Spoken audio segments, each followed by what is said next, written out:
Chris, this has been an awesome conversation. I really appreciate you taking the time, and everybody, I'm sure, is really excited for Mean Man, the documentary. What can you tell people about what to expect with this documentary coming up?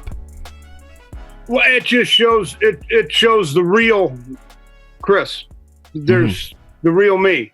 There is a fake. I grew up. I don't want to badmouth W.A.S.P, but most of W.A.S.P. Everything said about W.A.S.P and does is a big lie. Believe it or not. In the film. No, not in my film. My film's real. That's what I want to do. Right. Okay. So, back just real, the real person. I didn't want to, have a screen, pull a screen over and be a fake whatever. It just, they should like it. It just shows part of my life. It's not like the Osbournes. Right. It's legitimate.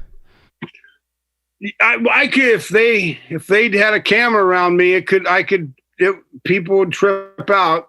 I mean, Ozzy's just Ozzy. That's the way he is. He can't help it.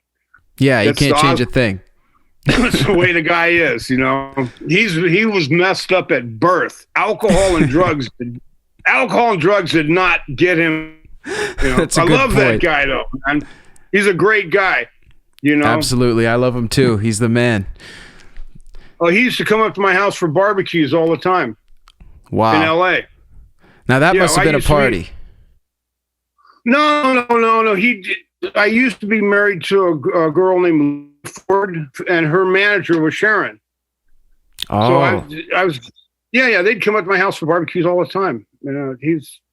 He's great, man. I love being around the guy. He's he can't tie his shoes, but he can sing like a motherfucker.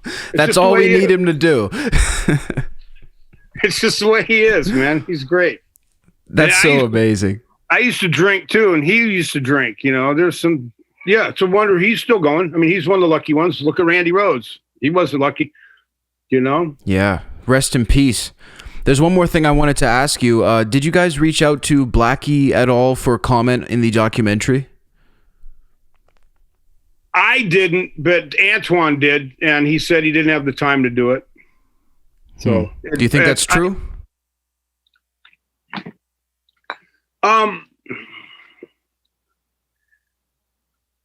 Johnny Rod did.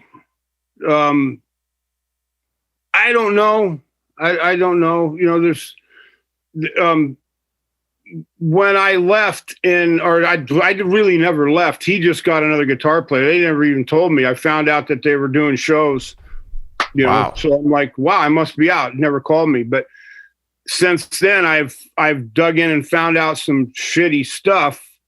What happened to me, and he knows that I know that, and he probably will never want to talk to me ever again. I mean, so the relationship's over. Oh, it's over. It's over. Plus, have you ever been around a narcissist? I have. Okay. Working at a comedy club. Okay. Well, he's a narcissist, and it's just, I'm not. I'm a lot of times. Let's say the bus is going down the highway. This is an analogy. The bus is going down the highway. This is why him and I never got along. Dressing on Blackie Lawless. Okay. Goes out, does the Blackie Lawless show. And I will say, the guy's got a voice, an incredibly sounding voice, goes out, does the little Blackie Lawless show, gets off stage, takes off Blackie Lawless, becomes Steve Duran, Edward Duran, gets back on the bus. Now there's Chris. Chris gets off the bus, goes in the dressing room, puts on his stage clothes. Still Chris. Goes out and does the Chris show or whatever the fuck it is, play. Right. Gets off stage, takes off the stage clothes, is still Chris. So nothing ever changed for me. Being on or off the stage, I was the same person. I never put on a persona. That's why him and I never, I wouldn't do that. I'm not going to put on something that I'm not. It's not the way I grew up. It's not the way people in California grow up.